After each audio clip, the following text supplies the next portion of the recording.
हमने प्राइवेटाइज नहीं, हम ज्यादा पब्लिक यूनिट्स बढ़ा रहे हैं। तो एक तरफ तो बेचो और लूटो की बात चल रही है, और दूसरे तरफ ये कहते हैं कि हम पब्लिक सेक्टर ज़्यादा बढ़ाए हैं, और उसका मतलब ये है कि एम्प्लॉयमेंट भी ज़्यादा बढ़ा।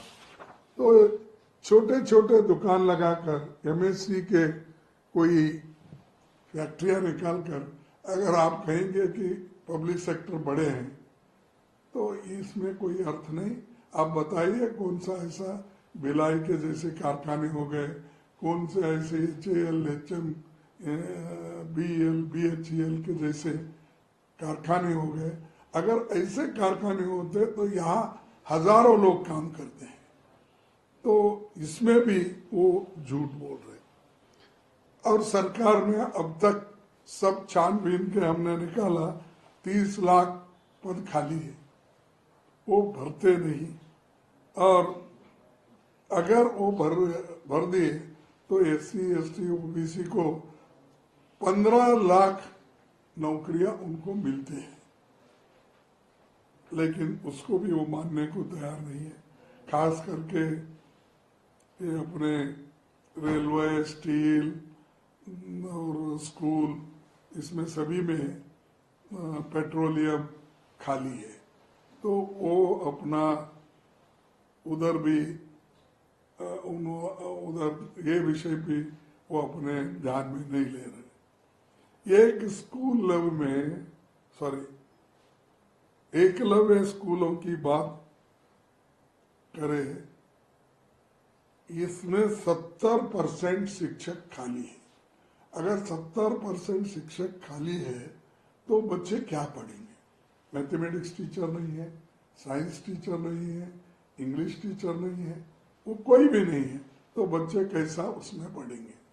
ये सब भर्ती अगर नहीं करे तो नेचुरली उन्होंने जो पार्लियामेंट में और लोकसभा में कहा है वो सब झूठा है, और उन्होंने अपनी बातों को बार बार वो कह रहे हैं। चौथी बात यह है, असल में सरकार के पास कोई डाटा नहीं, इसीलिए सब कुछ हो रहा है। आप डाटा निकालो, 2021 का सेंसस बाहर निकालो, आपको मालूम होगा लोगों की इनकम क्या है, लोगों की GDP क्या है, ये सारी चीजें बाहर आ जाएंगे। और झूठ फैलाना, और मोदी जी की गारंटी उन्होंने जो कहा वो भी बाहर आएगा, कितने तुम्हारे गारंटी कामयाब हुए। मोदी जी का तो ये गारंटी है, खुला है, कौन सा, कि मैं 15 लाख आपको नहीं दूंगा, ये गारंटी, और मैं 2-2 करोड़ सालाना नौकरी देने का वायदा किया था, वो नहीं दूंगा, ये गारंटी है। किसानों को उन्होंने बोला MSP मैं बढ़ाऊंगा, ये उनकी गारंटी है कि नहीं देना। फिर उसके बाद में फर्टिलाइजर की सब्सिडी, गैस की सब्सिडी, पेट्रोल डीजल, इसकी जो ये उनके जो गारंटी नहीं देने का है वो उन्होंने कहा।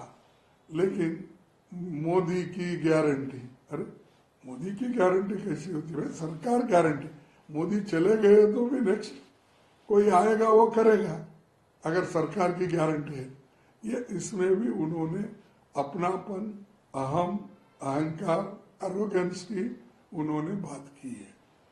और एक क्या है, हमको बड़ा ऐसे झूठ बोलने से और कहीं अपने बातों से लोगों को क्यों भ्रमित कर रहे हैं मेरे को मालूम नहीं, कि पिछले 10 वर्ष में हमारे निर्यात और आयात के बीच की अंतर 3 गुना बढ़ गई है। इस तथ्य का जानते हुए भी सरकार इसे समस्या के रूप में स्वीकार नहीं कर रही है, क्योंकि हमारा आयात बढ़ा है, निर्यात कम हो गया है, लेकिन फिर भी आयात निर्यात हमारा बढ़ गया, निर्यात बढ़ गया। निर्यात बढ़े तो ही पैसे हमको आएंगे ना। आयात अगर, sorry by mistake that sentence में भी रिव्यूड, यहां से बोलूंगा मैं, अगर आयात ज्यादा हो गया, इंपोर्ट ज्यादा हो गया, तो हम मर जाएंगे, हमारे पास हमसे हमारे पूरे पैसे चले जाएंगे। अगर निर्यात हम ज्यादा करेंगे तो हमको पैसे ज्यादा मिलेंगे, क्योंकि वही आमदनी है लोगों की। तो ये जो उसमें भी उन्होंने झूठ कहा कि हमारा निर्यात ज्यादा है, आयात के बारे में उन्होंने कभी ठीक ढंग से बोले नहीं। दूसरी चीज है, मोदी जी हमेशा मेकिंग इंडिया ए थर्ड लार्जेस्ट इकोनॉमी उनका कहना है, लेकिन उन्होंने भूल जाते हैं कि मैं जब अभी हिंदी में आपको कहा कि 2011 में ही इसकी घोषणा हो गई थी। तो इसीलिए मैं यही बार बार कहूंगा कि मोदी जी सच बोलने के आदी नहीं है, और देश के लिए उन्होंने कुछ खास तौर पे अपना कंट्रीब्यूशन नहीं दिया। और देशभक्ति के बारे में अगर बोलना है तो मैं 1949 का आपको एक कार्टून बताऊंगा, जिसमें एक सावरकर और अपने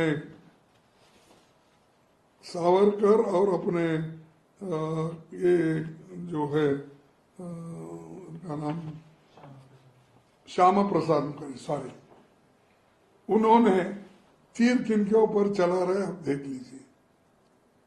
क्या ब्रिटिशरों के ऊपर तीर चला रहे, क्या गांधी जी के ऊपर चला रहे, या कांग्रेस के ऊपर चला रहे? कांग्रेस अगर कुछ भी नहीं है तो रोज उठ के उसके खिलाफ क्यों बात करते हैं? ये एक बात। और एक बात मैं आपसे बताऊंगा कि 1942 में भारत छोड़ो आंदोलन के खलनायक और संघ के हीरो श्याम प्रसाद मुखर्जी, ये पढ़िए, उन्हीं का है बयान। उसमें खुला उन्होंने कहा है 26 जुलाई 1942 में बंगाल के गवर्नर को चिट्ठी लिखकर श्याम प्रसाद मुखर्जी ने भारत छोड़ो आंदोलन के हर हाल में कुचलने की सलाह दी। नमस्कार, मैं हूं मानक गुप्ता।